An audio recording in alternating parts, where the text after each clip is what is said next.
Cada 24 de enero, la Iglesia Católica celebra a San Francisco de Sales, obispo de Ginebra, Suiza, y doctor de la Iglesia Universal, conocido como el Santo de la Amabilidad, porque fue precisamente alguien que, según se cuenta, entre sus fragilidades contaba con un mal carácter. Siendo así, se acogió a la gracia divina y a los cuidados maternales de la Virgen para dominar aquella horrible pasión y trocarla en virtud. Dios, que lo vio batallar cooperando con su gracia, le concedió la corona de la santidad. Hoy, desde el cielo, San Francisco de Sales intercede por todos aquellos que, como él, combaten contra sus propias debilidades, esas que suelen convertirse en ocasión de pecado, o por todos los que procuran con esmero adquirir o crecer en la virtud. San Francisco de Sales es patrono de la prensa católica, de los periodistas y de los escritores. Se le considera un maestro espiritual, inspirador de santos como Don Bosco y Santa Teresita del Niño Jesús. Un pequeño exceso de ímpetu. Francisco nació en el castillo de Sales, ducado de Saboya, en ese entonces parte del Sacro Imperio Romano Germánico, en el año 1567. Fue el mayor de 6 hermanos, de carácter inquieto y juguetón, al punto que su madre y su nodriza tuvieron siempre que redoblar esfuerzos para cuidarlo o estar pendientes de sus andanzas. Desde pequeño evidenció algo de su talante áspero. Con los años, para bien, descubriría la necesidad de luchar contra las miserias propias de un carácter irritable y así asemejarse al manso Jesús de Nazaret. Cuentan sus biógrafos que cierto día un calvinista visitó el castillo en el que vivía, y el pequeño Francisco, al enterarse, tomó un palo y se fue a corretear a las gallinas gritando: «¡Fuera los herejes, no queremos herejes!». Su padre, por su parte, queriendo que Francisco crezca bien disciplinado, eligió como preceptor a un sacerdote, el padre de Age, un hombre de talante muy exigente. El sacerdote le hizo pasar amargos ratos a Francisco, pero, como él mismo reconoció después, estos le ayudarían mucho en su formación humana y cristiana. A los 10 años, Francisco hizo su primera comunión y recibió la confirmación.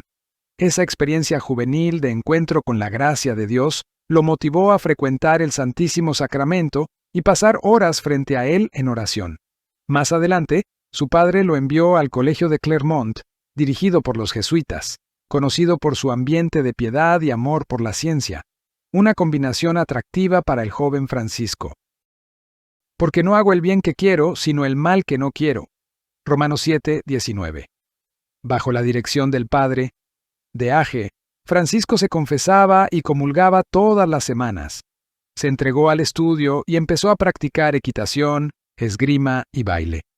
El noble joven, que empezaba a destacar como estudiante cultivado, se convirtió en el invitado preferido de reuniones y actividades sociales. No obstante, su mal genio le seguiría jugando malas pasadas.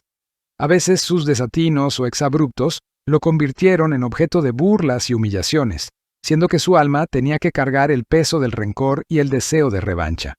Como era un hombre educado, solía controlarse al punto de que muchos no tenían idea de su mal genio. A pesar de ese recurso, con el tiempo, las malas experiencias se iban acumulando en el corazón y Francisco sufría mucho. Llegó un momento en que incluso pensó que se condenaría al infierno para siempre. La mera posibilidad de que algo así sucediese lo atormentó durante mucho tiempo en el que perdió el apetito y empezó a tener dificultades para dormir. Por la senda de la caridad. Entonces, un día, Francisco le dijo a Dios en oración: «No me interesa que me mandes todos los suplicios que quieras, con tal de que me permitas seguirte amando siempre». Determinado a encontrar una salida a sus entrampamientos, empezó a frecuentar templos y a ponerse en oración. Un día, en la iglesia de San Esteban en París, arrodillado ante la imagen de la Virgen, pronunció la famosa oración de San Bernardo: «Acuérdate, oh piadosísima Virgen María». Por primera vez en mucho tiempo, Francisco encontró algo de la paz que tanto anhelaba, y ese hallazgo había sido posible gracias a la Madre de Dios. Haber pasado por una prueba de esta naturaleza curó mucho del orgullo que, sin saber, le había atormentado tanto tiempo. En ese momento, Francisco también podía entender mejor a las personas que lo rodeaban y darse cuenta de lo imperioso que era tratarlas con bondad. Marchó a estudiar leyes a Padua, como era el deseo de su padre, pero se matriculó también para estudiar teología. En su corazón había brotado el deseo de conocer las cosas de Dios con profundidad. A los 24 años, ya doctorado, regresó al seno familiar para vivir la vida ordinaria de un joven perteneciente a la nobleza. Su padre deseaba que se casara y que obtuviese algún puesto importante, pero Francisco ya llevaba dentro la inquietud de consagrar su vida totalmente al servicio de Dios. El joven así confesaría a su padre su deseo de ser sacerdote. Al principio se encontró con una férrea resistencia, pero finalmente el padre se dejó convencer. Entonces renunció al señorío de Villarocher, que le correspondía, y se ordenó sacerdote el 10 de mayo de 1593. Primero se desempeñó como canónigo de Annecy, aunque a la muerte del deán del capítulo de la Catedral de Ginebra, un grupo de personajes influyentes entre los que estaba su primo, el canónigo Luis de Sales, intercedió ante el Papa para que le otorgara el cargo vacante a Francisco, preocupación por los que tienen una fe frágil.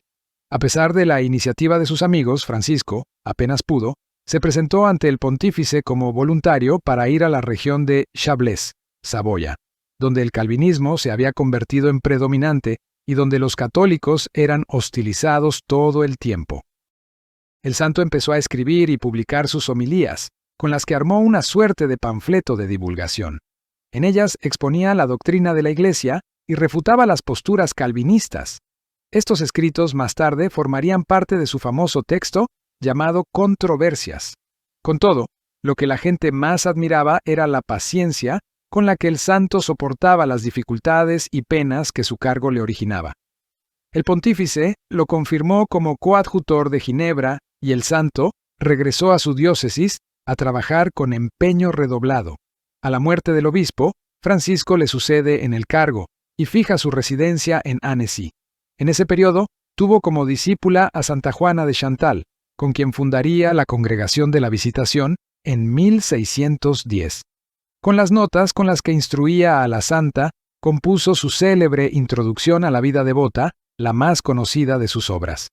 En 1622, el duque de Saboya lo invitó a reunirse con él en Aviñón. El santo obispo aceptó la invitación, preocupado por el bienestar de la parte francesa de su diócesis. El viaje, sin embargo, era arriesgado debido a su cada vez más débil salud y al recio invierno. Luego de encontrarse con el duque, San Francisco inició el retorno. Aquella travesía sería la última. Se detuvo en Lyon y se hospedó en la casita del jardinero del convento de la Visitación. Desde allí, atendió espiritualmente por un mes entero a las religiosas. Fue el tiempo en el que disertó y escribió sobre la humildad. Luego, a pesar del crudo invierno, prosiguió el viaje predicando y administrando sacramentos hasta que las fuerzas lo dejaron. San Francisco de Sales murió a los 56 años, el 28 de diciembre de 1622. Legado. Un día después de la muerte del obispo, la ciudad entera de Lyon desfiló frente a la humilde casa donde había fallecido. Dado que gozaba de fama de santidad, en 1632 abrieron su féretro para saber cómo estaban sus restos. El cuerpo del santo estaba en buen estado y lucía como aquel que goza de un apacible sueño. San Francisco de Sales sería canonizado en 1665. En 1878, el Papa Pío IX lo declaró doctor de la Iglesia. No mucho después, San Juan Bosco lo haría patrono de su recién fundada congregación, la Pía Sociedad de San Francisco de Sales, y lo convertiría en modelo para el servicio de sus hijos espirituales, los salesianos.